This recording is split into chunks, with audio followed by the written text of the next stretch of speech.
Kaisar Sihir, Magic Emperor Bab 417. Serangan Kekaisaran. Angin dingin bertiup malam itu saat bintang-bintang berkilauan seperti kembang api abadi. Lampu masih menyala di ruang kerja Istana Kekaisaran. Suara menakutkan dari angin yang menggetarkan jendela membuat semua orang gelisah. Sebuah desahan datang sesekali, mencerminkan keadaan yang sama di dalam. Sima, menurutmu mengapa Wangku Tianyuan yang busuk masih sangat terlambat dalam bergerak? Aku bahkan memberinya kekuasaan atas 7 rumah. Peluang sempurna seperti itu tidak murah. Jari-jari Kaisar mengetuk meja, matanya setajam pisau. Sima Hui menjawab, Yang Mulia, Leng Wuchang tidak bodoh. Dia meminta klan Luo untuk mendapatkan alasan untuk kampanye ekspansinya. Namun, permulaannya yang tertunda, menunjuk pada pandangannya di ibu kota kekaisaran. Bagaimana gerbang kekaisaran bisa memulai perang dengan ibu kota kekaisaran yang damai?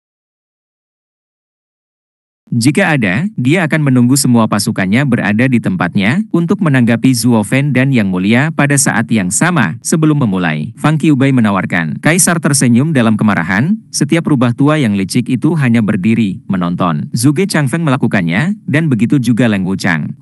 Percikan untuk menyalakan pengadilan dan bangsa bisa terjadi kapan saja. Tapi tidak ada yang mau menjulurkan lehernya, takut diburu oleh sepertiga. Kedua konflik harus terjadi pada saat yang bersamaan. Di luar sana, perang saudara gerbang kekaisaran dengan Zuo Fen adalah pertempuran supremasi. Tetapi apakah perjuangan saya di sini dengan Zhuge Changfeng berbeda? Hanya saja kakek tua yang licik ini tidak memberiku celah untuk digenggam. Orang-orang akan mencela saya jika saya mulai menyerang Perdana Menteri tanpa alasan yang baik. Tapi dengan betapa sepinya di sini, bagaimana perang bisa dimulai di luar? Kaisar menghela nafas. Sima Hui membungkuk. Yang Mulia, Zhuge Changfeng membawa Quan Rong dengan otoritasnya menggunakan perayaan sebagai alasan. Dia pasti berkolusi dengan mereka. Acara telah berlalu namun delegasi masih ada. Yang Mulia akan segera mendapatkan alasan terbaik untuk mengusir mereka. Tidak lama lagi Yang Mulia akan batuk, batuk, batuk, batuk keras. Kaisar mematahkan ucapannya. Mengambil sapu tangan, ada darah di atasnya. Yang Mulia, semua orang panik. Kaisar menyuruh mereka bersantai, meminum obatnya dan menarik napas, merasa jauh lebih baik. Beralih ke yang lain, Kaisar tersenyum, tidak apa-apa, tapi hidupku akan segera berakhir.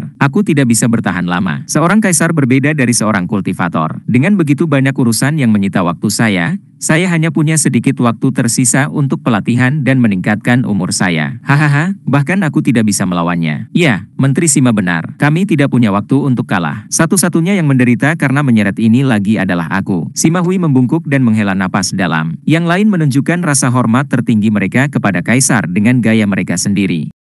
Seorang kaisar, yang diliputi oleh urusan istana dan dibatasi oleh waktu, masih ingin berjuang dengan semua yang dia miliki untuk meninggalkan dunia yang damai dan bersatu, warisannya, untuk penggantinya. Orang-orang mungkin mengingatnya karena lemah dan mengejeknya karena ketidakmampuannya, tetapi hanya anak buahnya yang tahu kebenarannya. Dia seperti kaisar tua, berani dan kuat. Dengarkan dekritku, Kaisar berteriak, naga surgawi Sima Hui, Fang Qiubai dan Raja Bayangan akan ditetapkan untuk Bupati Kekaisaran dan membantu Tuan Wangku Tianyuan dalam menangkap Zuo Fen. Berangkat sekaligus. Apa? Orang-orang itu benar-benar sok. Sima Hui mendesak. Yang Mulia, ibu kota kekaisaran masih dalam kerusuhan. Siapa yang akan melindungimu jika kita pergi? Tolong tunda pesananmu. Tolong, Yang Mulia. Yang lain membungkuk. Kaisar tersenyum, tatapannya tertuju. Aku hanya memberi mereka kesempatan untuk mengamuk. Hahaha. Kaisar menjentikan tangannya dan pergi dengan tawa riang. Hanya para pria yang masih berdiri di sana melihat diri mereka sendiri tersesat. Mereka tahu karakter tuan mereka. Perintahnya sudah final. Naga surgawi dan Raja Bayangan harus patuh. Wus 3 titik terbang keluar dari ibu kota kekaisaran, tetapi berita itu menyebar seperti kilat. Di rumah Perdana Menteri, Zhuge Changfeng sedang menyeruput anggur di halaman belakang rumahnya, menikmati bulan. Tanah di kakinya membengkak dan berubah menjadi bentuk manusia. Hulian Cai tampak bersemangat. Perdana Menteri Zhuge, kami baru saja mendapat kabar bahwa semua ahli di sekitar Kaisar mengejar Zuo Fen. Tuan muda dan guru kekaisaran ingin bertanya apakah kita harus bertindak sekarang. Hahaha, tindakan apa? Kamu tidak bisa menikmati semua apa yang ditawarkan ibu kota kekaisaran sekarang dengan ukurannya yang begitu besar. Bukankah lebih baik berjalan-jalan di sekitar kota, ikut serta dalam kebiasaan dan hidup di saat ini? Zhuge Changfeng mencibir sambil meminum anggurnya. Hulian Cai berteriak, Tuan Perdana Menteri, prajurit Quan Rong tidak datang untuk menyaksikan matahari terbenam, Anda tahu itu. Tentu saja saya tahu. Itu sebabnya saya memberitahu kamu untuk bersantai dan melakukan apapun. Jangan bermain-main dengan tangan orang tua itu. Zhuge Changfeng menggelengkan kepalanya. Hulian Cai tidak mengerti, Perdana Menteri, apakah ini semua jebakan? Tapi aku yakin 2 naga surgawi dan Raja Bayangan telah pergi. Kaisar tidak berdaya. Hahaha, betapa naifnya. Tidak ada naga surgawi di sekitar dan tidak berdaya adalah 2 hal yang berbeda. Jangan Jangan terburu-buru, si bodoh tua sudah siap. Menyeruput lagi, Zhuge Changfeng melambaikan tangannya. Hu Liancai berbalik dan bergumam ketika dia pergi. Tianyu dipenuhi dengan pengecut. Tidak bertindak bahkan pada waktu emas seperti itu. Apa katamu? Zhuge Changfeng memperingatkan dengan nada paling serius. Beri tuan mudamu dan guru kekaisaran sebuah pesan. Selama beberapa hari ke depan, tetap tenang. Kamu semua bisa mati untuk semua yang saya pedulikan. Tetapi jika kamu mengancam keberhasilan rencana saya karena sesuatu yang sepele, kamu memiliki hal lain yang akan datang. Zhuge Changfeng mungkin hanya seorang kultivator surga yang mendalam, tetapi dia adalah Perdana Menteri. Nada dinginnya mengirim getaran bahkan ke Hu Liancai, seorang ahli Radiant Stage. Kembali, Zhuge Changfeng tertawa. Hu Liancai mengangguk, tenggelam kembali. Ditinggal sendirian, Zhuge Changfeng kembali mencicipi anggurnya. Orang tua, akhirnya kau berhasil menebar jala. Tapi bukankah menggunakan umpan ini sedikit berbahaya? Atau adakah hal lain yang kamu sembunyikan selain naga surgawi dan raja bayangan? Zhuge Changfeng merenung. Sementara itu, di manor baru Pangeran kedua, sang pangeran mondar-mandir di ruang tunggu. Tangannya gemetar sepanjang waktu. Sebuah bayangan menyelinap di bawah penutup malam, dalang terbaru lembah neraka. Yuming, Yang Mulia, Anda memanggil saya. Yuming membungkuk. Pangeran kedua menjawabnya dengan gelisah, Tuan Yuming, waktu yang tepat. Saya baru saja mendengar informasi penting.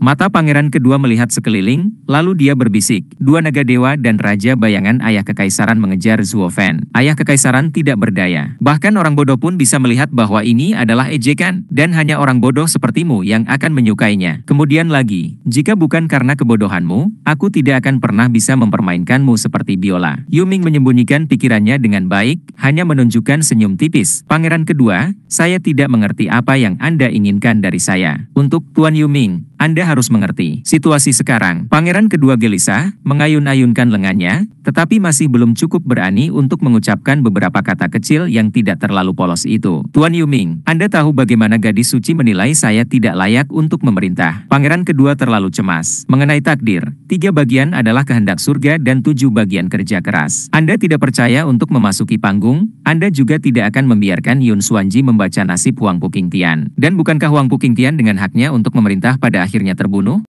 Ya, saya juga percaya semua hype tentang takdir ini adalah omong kosong. Pangeran kedua setuju, itu sebabnya saya meminta Anda, Tuan Yuming, untuk membantu saya menulis ulang nasib. Pangeran kedua, aku bahkan tidak bisa membaca takdir. Yuming berpura-pura bodoh, tahu betul pikiran itu. Pangeran kedua mengambil napas untuk mendinginkan kepalanya, saya ingin Anda memberitahu saya tentang tindakan saya selanjutnya. Tunggu dan lihat. Yuming berbicara. Pangeran kedua kecewa, tapi situasinya sekarang. Yang Mulia, mengapa bertanya padaku jika pikiranmu sudah bulat? Yuming memotongnya sambil tersenyum. Pangeran kedua menggelengkan kepalanya, bagi saya, Tuan Yuming adalah orang yang paling cerdas di dunia, lebih baik dari Leng Wuchang dan Zhuge Changfeng. Tak satu pun dari mereka bisa memainkan Zuo Fan, tetapi saran Sir Ming untuk meminta tangan Yun Xuang membuat anak itu baik. Dia tidak hanya di atas tali, tetapi seluruh bangsa mengejarnya. Tuan Ming adalah dalang sejati. Karena kamu menyuruhku untuk tetap diam, maka itulah yang akan aku lakukan. Yuming mengangguk dengan senyum senang, tapi mencibir di dalam. Kamu bodoh. Apakah kamu menganggap Zuo Fan sebagai kasus mental untuk jatuh cinta pada tipu muslihat seperti itu? Dia ada di dalamnya sepanjang waktu. Menurutmu siapa yang menyuruhku menggunakanmu untuk mengaturnya sejak awal? Orang bodoh ini tidak ada harapan. Lebih baik berpihak pada gerbang kekaisaran dan Zuo Fan dan ambil kesempatan pertama untuk menjual orang bodoh ini. Seringnya Yuming mendapatkan kepercayaan penuh dari pangeran kedua, lalu dia memuji, anak yang baik.